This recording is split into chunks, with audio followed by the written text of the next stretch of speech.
Sa wakas, sa tinagal-tagal na namin binabalak pumunta dito ng mga tropa peeps, swerte at napadaan dito ng nakamotor. Ito nga pala guys ang sikat na oldest fast food dito sa Ongpin, ang Chewonki. Yes, Ongpin, yung kilalang lugar na bilihan ng mga ginto. Imagine, since 1940 pa ito. Pulang araw? Araw-araw ay mahaba ang pila dito. Kaya makidagdag na tayo sa pila para mataste na natin kung bakit trending ang fast food na ito.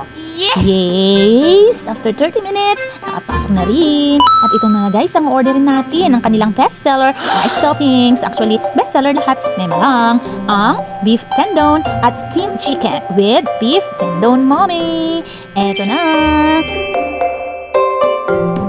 Ay, kumain na pala ako. Munti ko nang makalimutang mag-video. Salamat mamang sa pagkuha. Wow, guys, I am telling you, masarap. Sulit ang paghihintay. Next time ulit.